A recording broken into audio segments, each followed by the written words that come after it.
안녕, 반갑습니다. 네, 열심히 배우고 있는 우리 친구들을 축복합니다. 자, 저번 시간에 집합을 배웠고 오늘은 명제를 배우게 됩니다. 집합을 먼저 배운 이유가 있겠죠. 왜? 명제라는 것을 배우기 위해서, 명제가 더 많이 잘 이해되기 위해서 누가 필요하냐면 집합이 필요합니다. 그래서 집합과 명제는 뗄래야 뗄 수 없는 관계가 있습니다. 그래서 오늘은 또 명제를 배워가면서 또 집합에 대해서 복습도 하고 또 집합을 잘 이용해서 명제를 이해할 수 있는 너희들이 됐으면 좋겠어. 축복합니다. 네. 자, 오늘은 명제에 대해서 배울 건데 명제가 뭐예요, 선생님? 물어본다면 명제는 너희들이 너무 많이 듣고 있고 부모님이 되게 많이 말해요. 어떤 말을 많이 하냐면 너 이번에 수학 100점 맞으면 내가 엄마 아빠가 장난감 레고 블록 사줄게. 뭐 이런 거. 뭐뭐 해줄게. 네가 오늘 이 심부름을 한다면 너에게 500원을 줄 것이다. 이게 뭐냐면 명제입니다. 땡땡땡 하면 땡땡땡 할 것이다. 이게 명제야.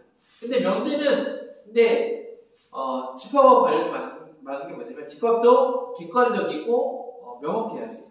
근데 그 명제도 객관적이고 명확한 이 집합과 같은 그 조건 하에서 그리고 그 결과를 제시해줘야 돼. 애매하면 안 돼. 이런 거. 너는 사과를 많이 먹으면 예뻐질 거야. 이것은 명제가 될 수 있을까 없을까? 이것은 명제가 되는 듯 하면서 안 됩니다. 왜 안 될까? 예뻐진다는 것은 뭐냐면 어떤 정확한 결과값의 기준이 집합이라는 것처럼 명확하고 객관적일 수가 있을까 없을까? 없지. 주관적이지. 이 주관적인 것은 명제가 될 수가 없습니다. 객관적이다. 땡땡땡이면 정확한 땡땡땡이다라는 결과가 생겨야 이게 명제가 됩니다. 이게 수학에서의 명제야. 근데 일반에서는 사용할 수 있지. 근데 수학에서의 명제라는 것은 분명 객관적이고 명확해야 돼. 그것이 명제입니다. 그럼 명제에 대해서 좀 더 말로만 했는데 이제 수학적인 방법들을 쭉 설명해서 우리 명제를 한번 이해할게요. 명제는 범위가 1번이라고 써놨는데 범위가 좀 많습니다. 그렇기 때문에 두 개를 나눠서 한번 찍어보도록 할게요. 자, 첫 번째 데피니션 정의. 명제가 뭡니까? 하면 명제는 간단합니다. 참과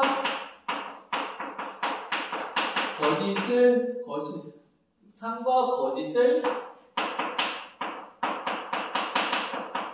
판별할 수 있는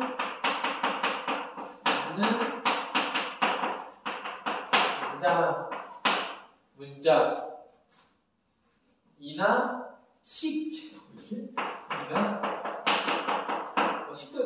등식도 되고 뭐 여러 가지 다 될 수 있지.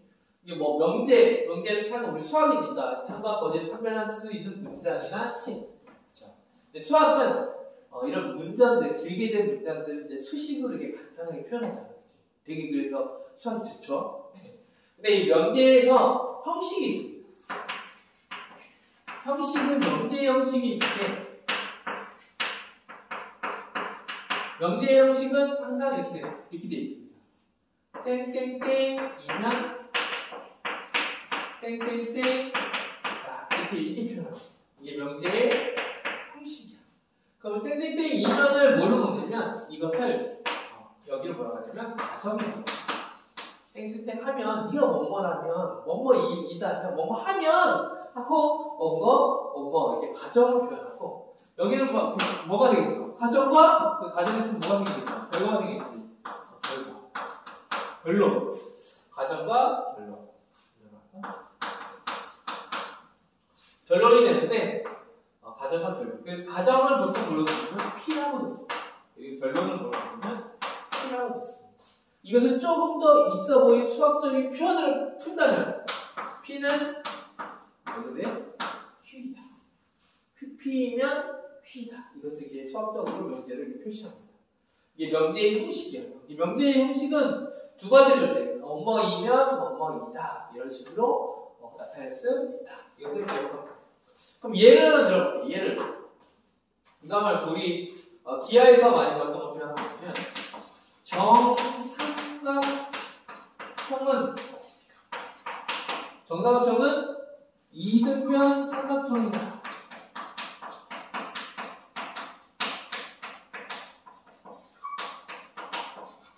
땡땡땡은 이등변 삼각형이다. 맞아, 틀려? 정사각형은 이등변 삼각형이다가 말할 수 있어, 없어? 말할 수 있죠. 왜? 정사각형은 세 변의 길이가 합동이, 그 세 변의 길이가 같아야 돼. 이등변 삼각형 몇 개만 같아? 두 개만 같지. 정사각형은 이미 세 개가 같은데 이등변 삼각형 두 개만 같으면 되니까 야, 너 당연히 너 되지. 너 세 개가 같은데 난 두 개만 같으면 돼. 하고 당연히 되지. 자, 이런 것도 선생님 근데 명제의 형식은 땡땡땡은 땡땡땡이다가 아니잖아요. 그죠? 명제라는 형식은 뭐예요? 뭐뭐뭐이면 뭐뭐뭐이다잖아, 그렇지? 땡땡땡이면이 아닌데요? 그럼 얘를 명제의 형식으로 바꿀 수가 있어요. 뭐라고 쓸 수 있어? 정삼각형이면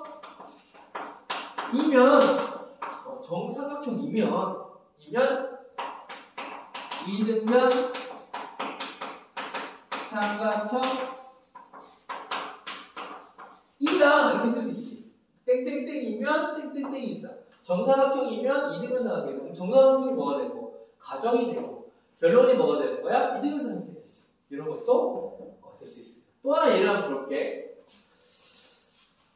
이 형식을 네가 가정과 결론을 이렇게 머릿속에 명제는 가정과 결론이 있구나 이게 되게 중요해.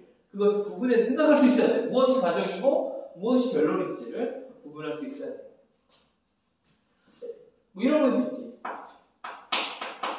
짝수의 합은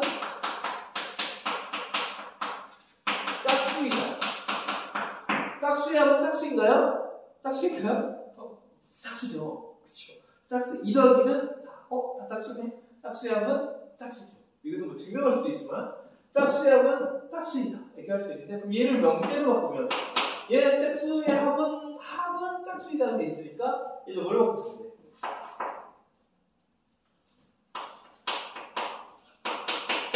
짝수의 합은 짝수와 짝수를 더하면 뭐다? 짝수이다 하고 뭘로 바꿀 수가 있어? 여기 보면 가정과 P와 그리고 뭘로? 별로 Q로 바꿀 수 있지. 이해가나요? 이렇게 쓸 수 있습니다. 가정은 뭐 이렇게 이런 식으로 해서 가정과 별론으로 선생님이 설명하고 있는 거 뭐냐면 명제가 뭐냐 그리고 명제의 형식은 어떻게 되어 있냐 이거에 대해서 먼저 설명했습니다. 그리고 명제의 형식을 나타낼 때 가정과 결론을 나누는데 가정은 P라 놓고 결론을 Q라 놓는다. 여기까지 먼저 이해하면 그리고 이 모양이 된다. 이 정도까지만 알면 됩니다. 그렇죠? 여기까지 이해하고 그 다음으로 한번 넘어가 보겠습니다. 자, 그 다음은 무엇을 지내야 되냐면 명제의 참과 거짓에 대해서 알아보도록 하겠습니다.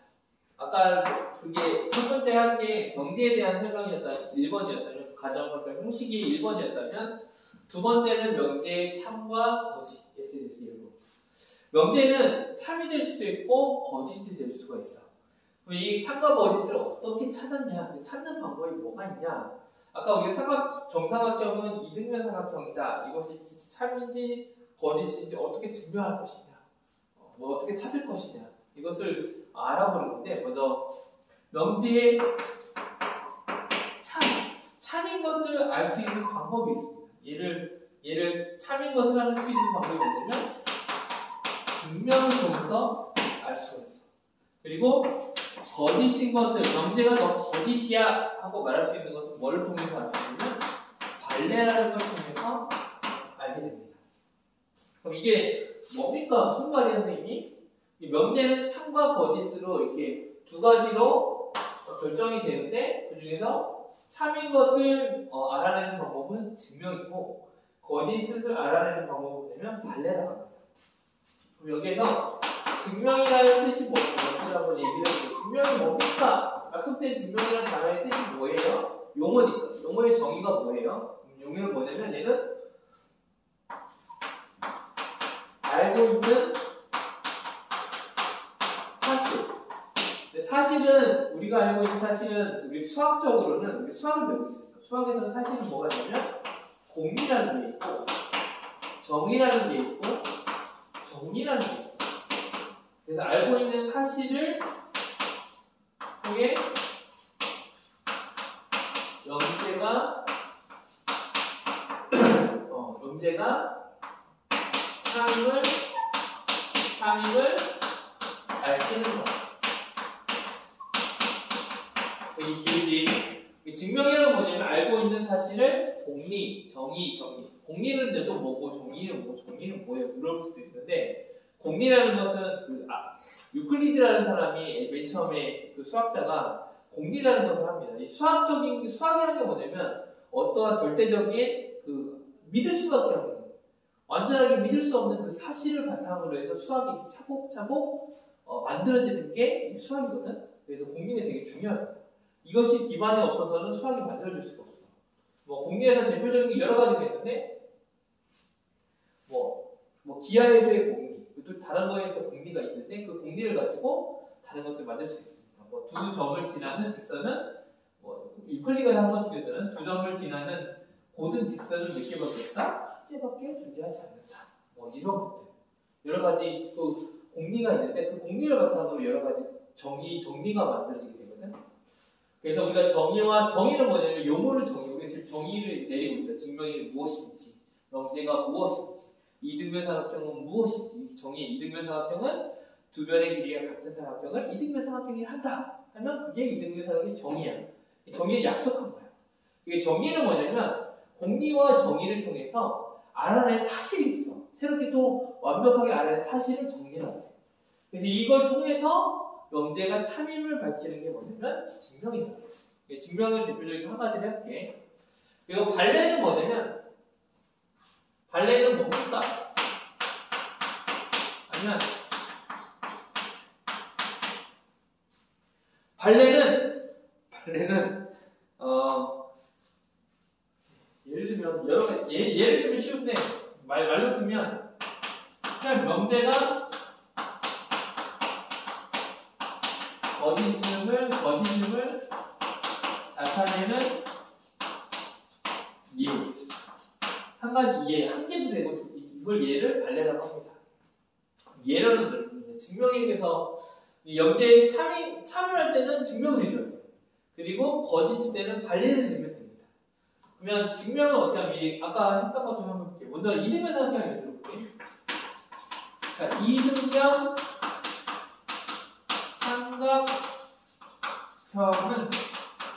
삼각형은 두 밑각의 크기가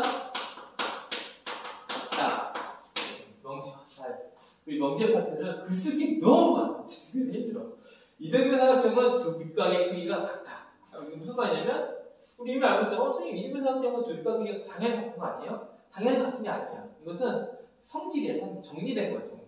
근데 이게 나오기 전에 이것을 증명해줘야 돼. 그래서 이 증명을 어떻게 했냐면 얘는 명제냐고 물어보면 얘는 지금 명제가 아닌 것 같잖아. 뭐뭐는 뭐뭐이다잖아. 그래서 얘를 명제로 바꾸면 뭐가 돼? 이등변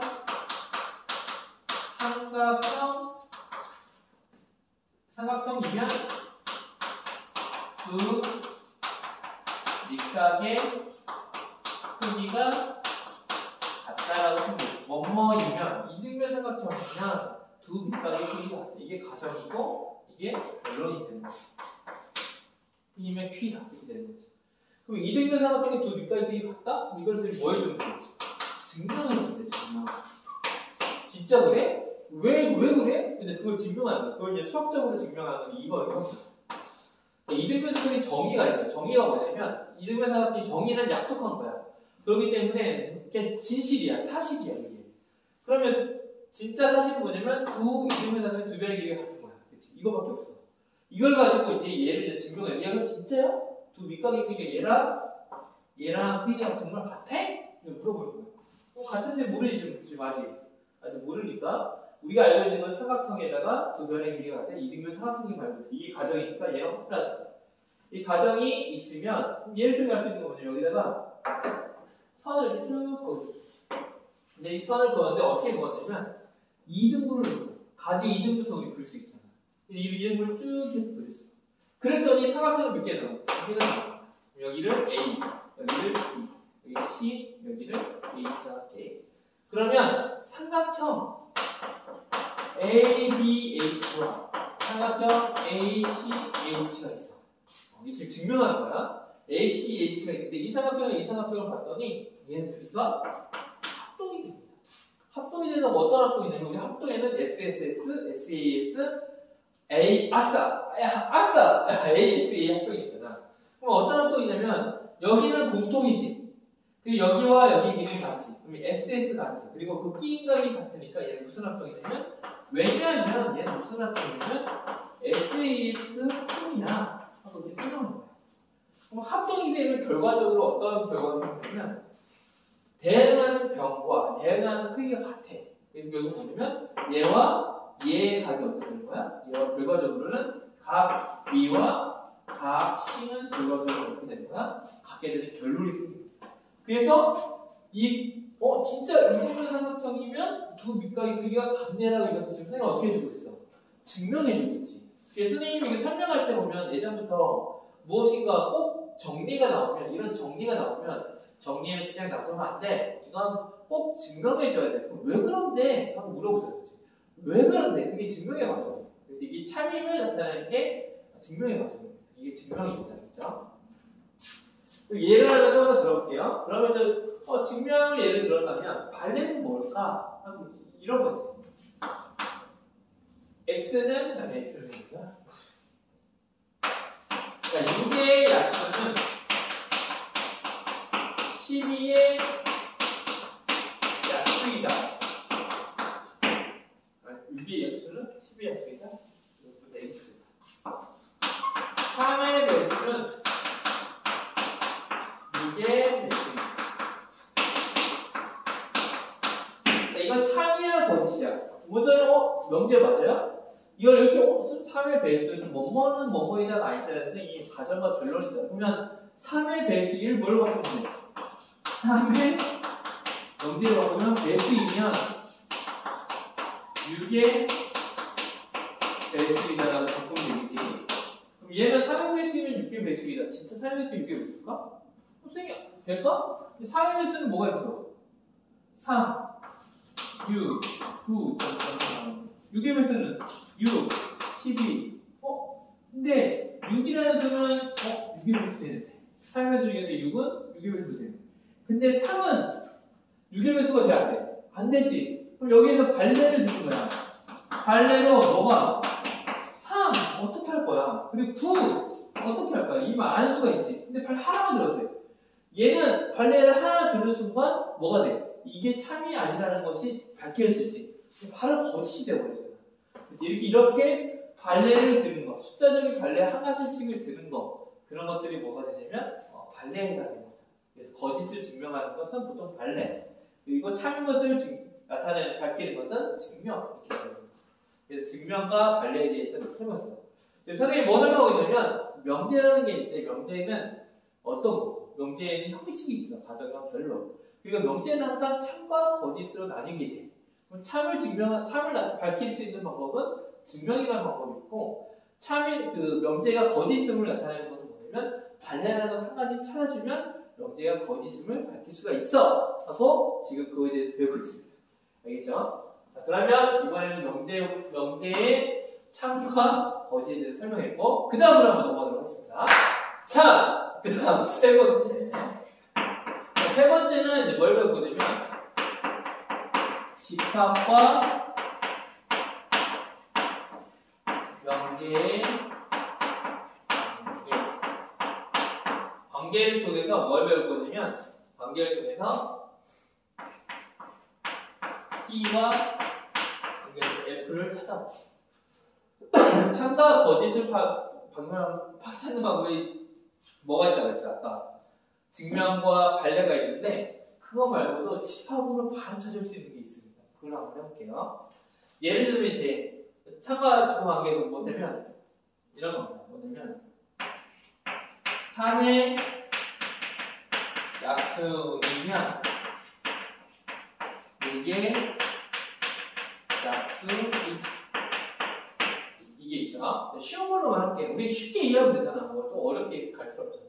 3의 약수이면 6의 약수이다. 여기에서 여기를 보통 가정이 나가고 뒤에 뭐라 그래? 결론이 나가지. 그치? 그럼 3의 약수는 6의 약수가 될까? 근데 이것을 뭘로 넣냐면 집합으로 바꾸는 거야. 3의 약수라는 그 집합이 있지. 이걸 무슨 집합? P랑 가장 큰. 그리고 그 결론을 뭐라고 할까? Q라고 넣자.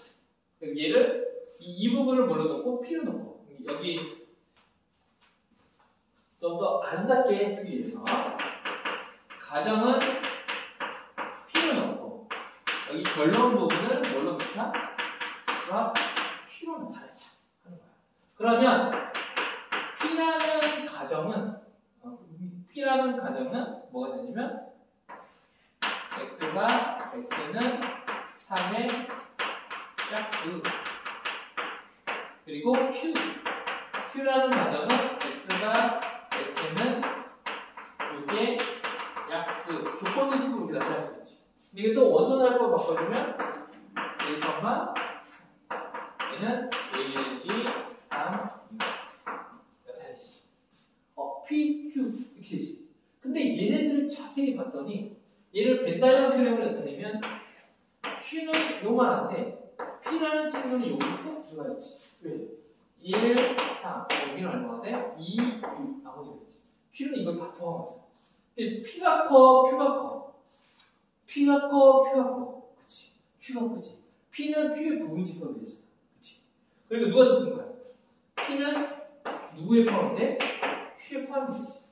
근데 P가 Q에 포함이 됐더니 얘는 지금 참이야 거짓이야? 3의 약수는 모두 6의 약수가 될 수 있지. 그러니까 뭘로 대답할 수 있어? 얘? 참인데? 참인데? P가 Q 이렇게 됐더니 뭐가 돼? 이런 모양으로 Q의 부분 집합이 됐더니 뭐가 돼? 참이네? 이렇게 되지. 자, 그 다음 또 하나 들어볼게요.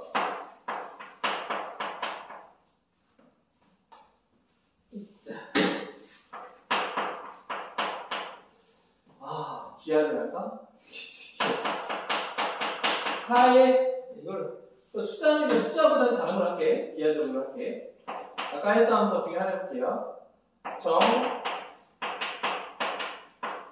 삼각형이면 이등변 삼각형 그럼 P가 뭐가 되는 거죠? 정사각형은 P. 이거 이등변 삼각형이 뭐라고 하는 거야? 이등변 삼각형의 종류가 엄청 많을 거야. 이거의 집합이라고 하면 이거의 집합이랑 어떤 것들이 있어?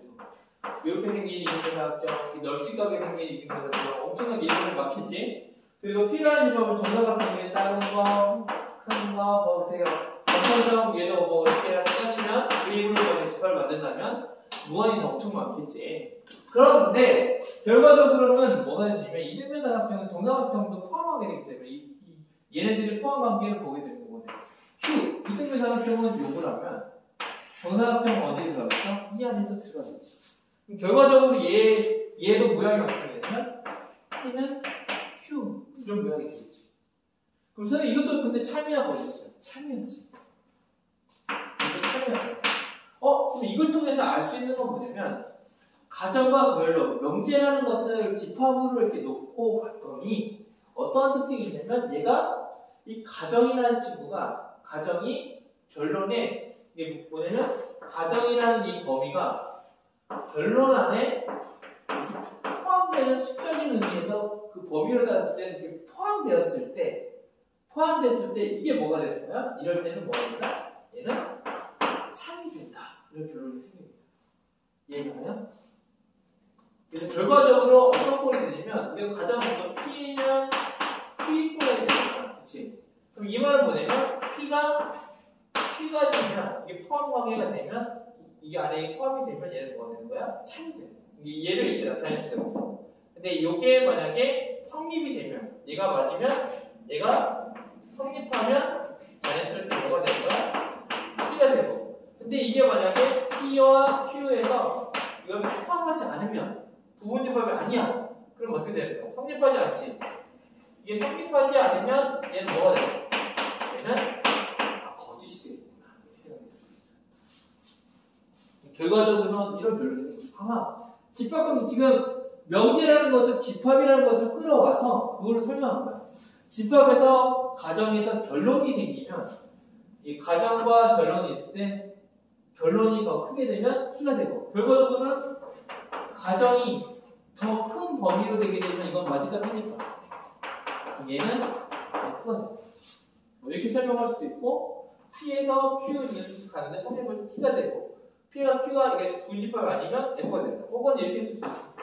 P가 만약에 Q가 되면 가정이 더 크게 되면 이것은 뭐가 된다? F가 이렇게 설명할 수도 있겠지. 그러니까 부분집합이 어디가 크냐, 그러니까 집합이 어디가 크냐, 어디를 포함하고 있냐에 따라서 결론이 결정이 된다는 거죠. 이해가나요? 그래서 집합과 명제를 찾을 때 뭘로 생각하면 되는데, 그래서 이 수학으로 가져오게 되면 집합으로 가져올 수 있고, 그래서 집합으로 나타내서 크기 어떤 것이 더 큰 집합을 가지고 있느냐에 따라서 이런 참인지 거짓인지를 구분할 수가 있다. 같이 설명하면 될 것 같아요.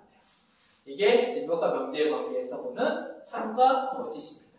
알겠나요? 여기까지 잘 이해하고 그 다음으로도 한번 배워보도록 할게요. 자, 이제 네 번째인데 네 번째가 마지막입니다. 네 번째 마지막인데 양이 조금 있어. 근데 이것을 간략하게 설명하면 그냥 외워버려도 되지만 외우기보다 먼저 이해를 해야 하기 때문에 이해를 한번 해볼게. 오늘 배울 게 마지막은 뭐냐면 명제의 역, 이, 대우에 대해서 배우는 겁니다. 그럼 여기에서 맨 처음에 여기 대우를 배우려면 여기라는 것이 뭐고 이가 뭐고 대우가 뭐야 하는데 이것을 문자적으로 이것을 기억하면 어려운데 이걸 우리가 좀 더 수학적으로 이거 바꾸고서 풀게 되면 되게 쉽습니다. 어렵지 않습니다. 그래서 명제의 여기 대우에 대해 설명할 텐데 이걸 하기 전에 우리가 먼저 기본적으로 알 게 뭐냐면 첫 번째는 부정에 대해서 좀 몇 가지를 알고 있어요. 부정이 뭡니까 하면 부정은 되게 간단해요. 뭐뭐 이다. 이걸 바꾸면 뭐가 돼? 이거의 부정은 뭐겠어? 뭐뭐시 아니다. 이런 개념이 있습니다. 부정 첫 번째. 이다가 아니다라는 개념으로 이것을 기억하면 돼요. 근데 수학에서 여기도 집합을 배웠잖아요. 집합에서의 아니다의 의미를 뭘로 기억하면 되냐면 여집합으로 기억하거든. 얘를 A이다.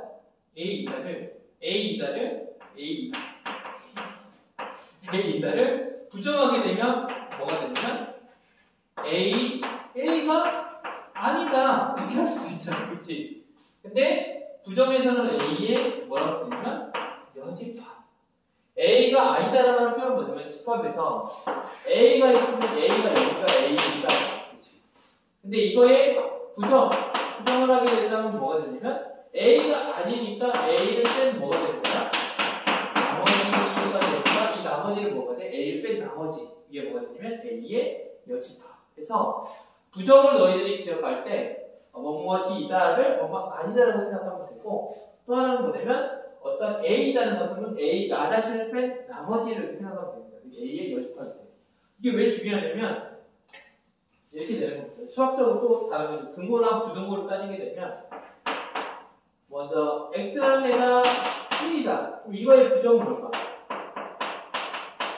부정은 뭐냐면 x는 1이 아니다. 이렇게 되지.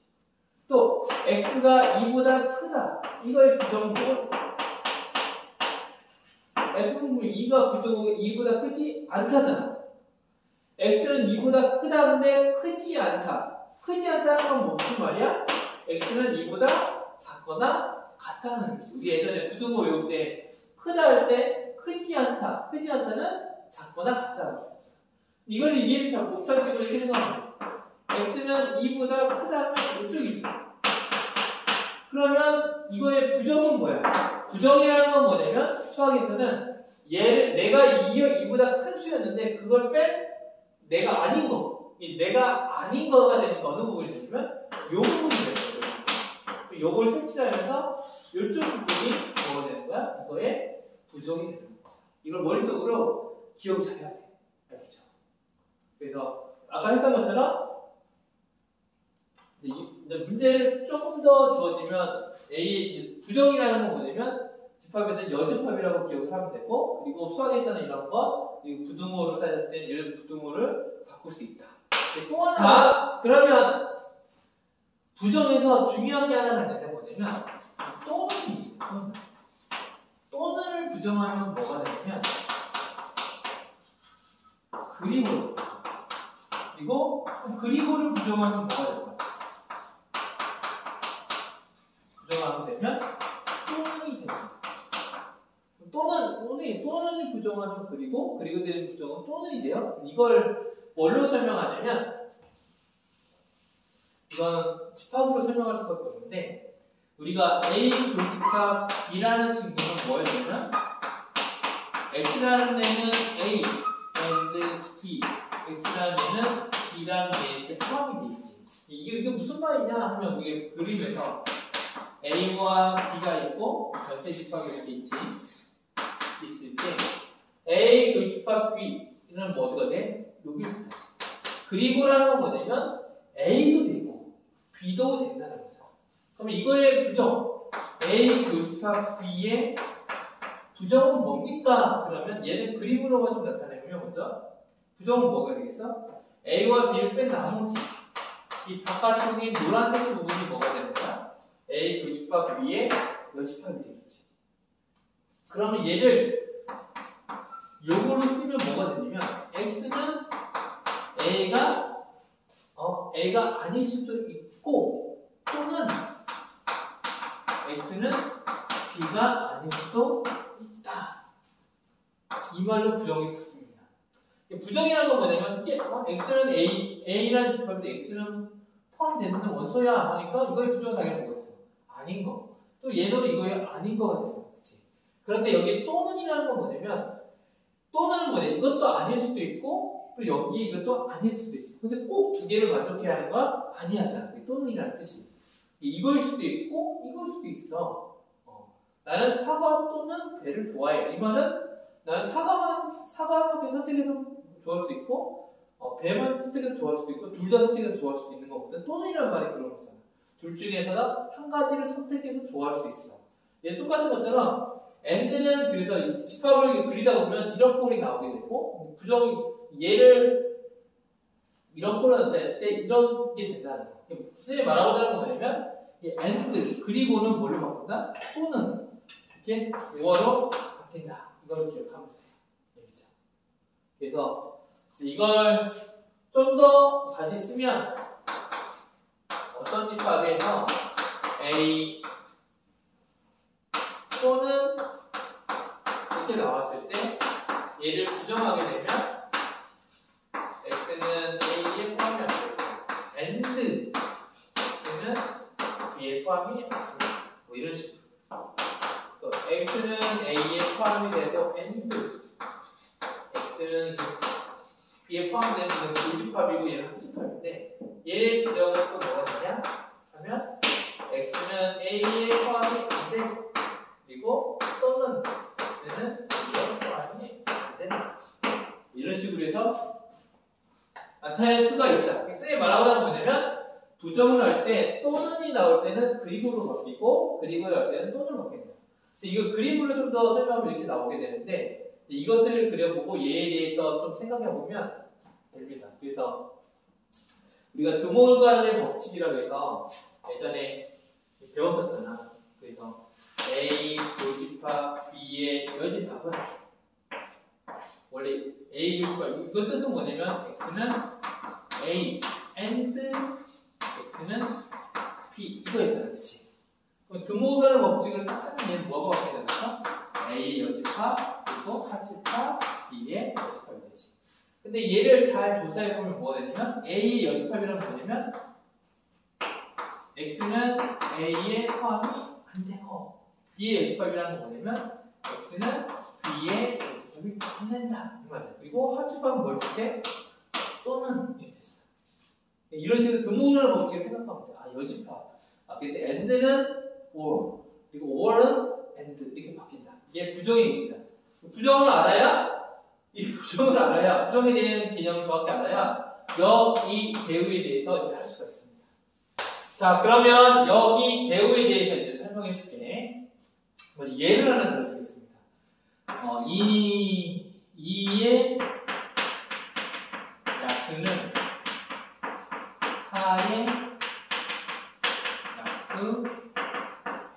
약수이다.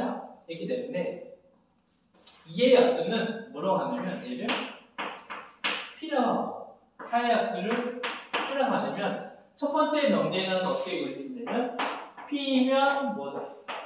Q이다. 이렇게 나타낼 수 있지. 그 다음에 명제 뭐가 있냐면 그 다음에 역이라는 게 있습니다. 역은 어떻게 구하냐면 가정과 결론을 바꾸는 거예요. 그래서 뭐가 되냐면 4의 약수이면 뭐가요? 2의 약수이다. 이렇게 바꾸는 게 역입니다. 그러면 역을 구하면 내가 어떻게 되냐면 역은 Q이면 P이다. 이렇게 꼴로 바뀝니다. 그 다음 역 다음에 뭐가 있을 수 있어? 2라는 게 있습니다.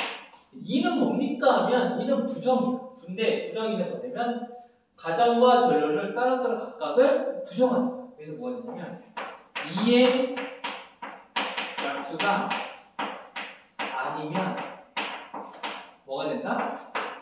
4의 약수가 아니다. 이렇게 표현합니다.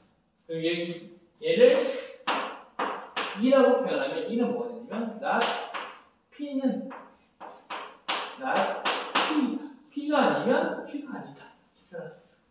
마지막 뭐 나왔어? 대우 나왔죠. 대우를 받아야죠. 네, 대우는 뭔가요? 대우는 역을 한 다음에 역을 했지. 그리고 역에 대해서 얘를 부정하는 게 뭐냐면 대우예요. 그래서 4의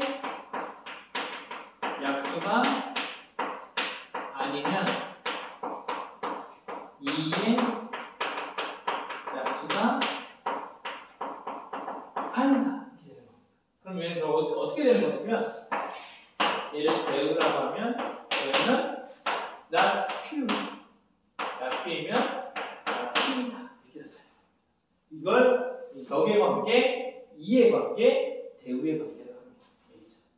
그리고 얘를 잘 또 연결하다 보면 뭐가 되냐면 얘랑 연결을 바꿔보면 얘는 여기도 대우가 되고 또 이렇게 얘랑 바꿔보면 가정과 결론을 바꿔보면 이렇게 거꾸로 되지. 여기 뭐거든요? 여기 관계입니다. 또 얘와 얘의 관계는 뭐가 되냐면 2의 관계 됩니다. 또 얘도 이렇게 가면 2의 관계. 얘 부정하면 다시 이게 원래는 부정의 부정. 나P의 낫은 뭐가 되냐면 P가 됩니다. 부정의 부정은 다시 긍정이 됩니다. 그래서 이런 식으로 서로 다 어떻게 할 수 있어요? 연결되어 있습니다.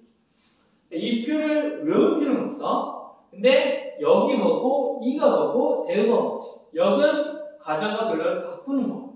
이는 가정과 결론을 서로 부정하는 거. 그 다음에 대우는 가정과 결론을 역으로 한 다음에 다시 그걸 부정하는 거. 그게 대우다. 이 개념을 머릿속에 가지고 있으면 됩니다. 그럼 얘를 우리가 명제의 역이 대우에 대해서 배웠는데 그 자연스럽게 이런 건 뭐냐면 우리가 명제를 배운 다음에 참과 거짓을 어떻게 구분하는지를 찾았지. 배웠었지. 근데 배울 때 뭘 이용했냐면 집합을 이용했지. 마지막에도 명제의 역이 대우에 참과 거짓을 찾을 때 뭘 이용하냐면 집합을 이용합니다. 그래서 이번에는 얘가 나왔으니까 이 예를 통해서 뭐가 되냐면 참과 거짓인지를 찾아볼게요. 그죠? 얘를 지워보겠습니다. 선생님이 집합을 하나 만들어 볼게요. 얘를 통해서. 그러면 P라는 집합을 만드는데 P라는 집합은 X는 2의 약수 하고 이 가정을 P라는 집합으로 놓게. 그 다음 결론 Q를 뭐라고 하냐면 X와 X는 4의 약수라고 하겠습니다. 그러면 2의 약수는 뭐가 되냐면 2하고 2 그리고 4의 약수는 1, 2, 4가 되겠지.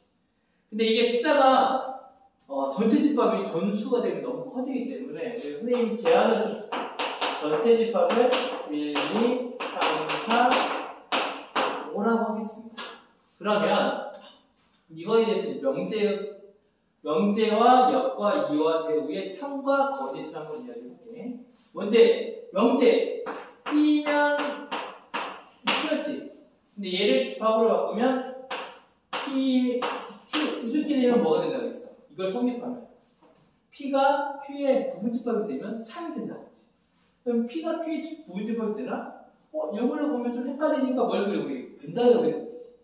벤다이어 그리면 아름답게 한번 그려보면 아니는 아름답지 않지만 자 여기 보면 여기는 Q 여기는 P 근데 P에는 뭐가 들어가? P라고 P 그 다음 Q에는 얼마가 들어가냐면 4가 들어가네. 그리고 전체 집합하면 무엇과 무엇이 빠졌냐면 3하고 5 이렇게 되네. 그렇지. 그러면 얘를 가지고 이걸 집합의 관계가 이렇게 나타내지. 이걸 가지고 이 명제가 참인지 거짓인지 한번 판별해 볼게. 그렇지? 자, P가 Q인데 P가 Q에 포함이 되나요? 부분적으로 뭐 어떻게? P는 여기 있는데 Q는 바깥쪽에 있지. 이게 더 큰 범위니까 포함이 돼 안 돼. 이게 맞지? 이게 참이네. 그렇지? 이게 맞네. 이 부분집합이 맞는데요? 그럼 얘는 뭐가 되는 거야? 진심. T가 되죠. 이해가나요? 그럼 이거의 역은 뭐가 돼? Q면 P가 되지. 이 명제는 역으로 된 명제는 참이야? 거짓이야? 역은 이건 참이야? 거짓이야? 그럼 얘는 뭐가 돼? Q면 얘는 Q니까 Q면 P 부분집합을 만족해? 하고 물어보지. 우리 지금 집합으로 참과 거짓을 찾는 거야. 그럼 Q는 P. Q는 바깥쪽. P. Q가 더 큰데? 부분집합 뒤에 아니야. 아니야. 그럼 얘는 뭐가 되는 거야? 이게 부분집합이 아니니까 얘는 뭐가 되는 거야? 거짓이 되는 거지. 이해가요? 그 다음 뭐가 있어? 역 다음에 이가 있었지. 이는 어떻게 돼? 두 개를 부정. 나 P 그러면 나 Q. 나 P면 나 Q이다. 근데 이걸 집합으로 바꾸면 우리 여집합에 대해서 정말 아까 배웠던 것처럼 집합에서 말로는 뭐뭐이다가 아니다라는 게 부정이지만 집합에서는 그거의 여집합이 뭐가 된다고 했어? 부분집합이 된다고 했지. 그럼 예에서 집합에서 나 P는 집합을 하면 P의 여집합은 여기는 Q니까 Q의 나 Q니까 Q의 여집합 이것도 요점을 향하고 있으니까 이거 부분집합이야? 하고 물어보는 거지. P의 여집합과 Q의 여집합은 부분집합이야? 그림상으로도 P의 여집합은 뭐냐면 P를 뺀 나머지 Q의 여집합은 Q를 뺀 나머지니까 누가 더 커? 작은 땅에서 자기 걸 뺀 나머지니까 이 P 여집합이 더 크지? 당연히 그러니까 누가 더 큰 거야? 얘가 더 크기 때문에 부분집합이 돼야돼? 안 돼! 이렇게 말할 수도 있지. 근데 이걸 좀 더 집합으로 관점으로 좀 보면 P의 여집합이 될 수 있는 건 뭐냐면 P를 뺀 나머지 1하고 2를 뺀 나머지는 뭐가 돼? 3, 4, 5지. 그 다음 Q의 여집합은 Q를 뺀 나머지 뭐가 되는 거야? 3하고 5가 되지. 근데 이 3, 4, 5와 3, 5가 누가 더 커? 3, 4, 5가 더 큰데? 이건 어떻게 돼? 가정이 더 큰 거지. 가정이 더 크면 돼, 안 돼? 안 되지. 얘는 뭐가 되는 거야? 거짓. 이 분집합이 안 되니까 이건 거짓이야. 이렇게 될 수 있지. 그 다음, 뭐가 되겠어, 이제? 마지막, 대우이 있지. 대우는 뭐냐면, 결론을 부정하고, 그 다음에 가정을 부정하는 원문 이렇게 되지. 그럼 얘도 똑같이 집합을 바꾼 거네. 얘는 Q의 여집합. 얘는 P의 여집합. 그럼 이게 포함이 돼? 하고 물어보는 거지. 포함이 되면 참. 포함이 되지 않으면 너는 아니야. 거짓이야. 이렇게 되지. 그럼 Q의 여집합은 아까 뭐였어? 여기 아까 뭐였어? 3, 5. P의 여집합은 3, 4, 5지. 그럼 누가 다 포함이 돼야 돼? 포함이 되네. 얘는 뭐가 되는 거야? true. 이거야? 그러면 여기에서 중요한 건 또 하나가 뭐냐면 이렇게 해서 찾아주면 됩니다. 중요한 건 이 명제라는 것을 참인과 거짓인 걸 나타낼 때 가장 좋은 방법 중에 하나는 뭐냐면 우리는 집합을 활용한다. 집합을 통해서 참인지 거짓인지를 참전할 수 있는데 가정과 결론이 있고 가정이 결론에 부분집합이 되면 그건 뭐가 된다? 그것은 참인 명제이다. 이거 부분집합이 안 되면 그럼 거짓이 명제에다가 우리가 결론입니다. 그것도 역과 이와 대우도 다 그걸 증명할 수 있다. 그럼 결과적으로 이렇게 나오는데 다른 다 똑같이 할 수 있습니다. 근데 특징적인 게 뭐가 하나가 있냐면 명제와 대우가 있잖아요. 대우. 명제가 참이면 여기서 결과적으로 하나는 성질이 하나가 있는데 그게 뭐냐면 명제가 참이게 되면 뭐가 되냐면 대우도 참이 돼요. 알겠죠? 이해가요? 명제가 참이게 되면 대우도 참이 돼요. 이해가요? 근데 아까 역과 이의 관계는 뭐가 된다고 했어? 역과 이도 대우 관계지. 얘가 거짓이니까 얘도 뭐가 되는 거야? 자기께 거짓이 됩니다. 서로 대우 관계에 있는 것은 따라. 만약에 이런 거였어. 그럼 명제가 그러면 거짓이게 되면 자연스럽게 대우도 뭐가 되는 거야? 거짓이 됩니다. 이것을 잘 기억하라고. 잘 기억을 하세요. 왜 기억하냐면 나중에 우리가 명제라는 걸 가지고 참인지 거짓인지 찾기가 좀 어려울 수 있어. 그때는 뭘 이용하냐면 명제가 참인지 거짓인지 좀 어려울 때는 뭘 이용해요? 대우를 이용합니다. 대우가 만약에 참이었다면 이거의 대우 관계인 명제도 뭐가 돼? 참이 될 수 있기 때문에 가끔 이용할 수 있기 때문에 이 관계도 기본적으로 알고 있으면 좋습니다. 자, 오늘은 명제와 집합을 통해서 명제라는 것을 통해서 명제가 무엇이? 명제는 또 집합과의 관계를 통해서 집합을 통해서 명제가 참인지 거짓인지 판별할 수 있는 좋은 도구가 된다는 것을 기억하고 마무리하게 됩니다. 그렇죠? 잘 정리해뒀다가 꼭 명제 부분 다시 한번 꼭 복습하면 좋을 것 같아요. 자, 수고했습니다. 사랑하고 축복합니다.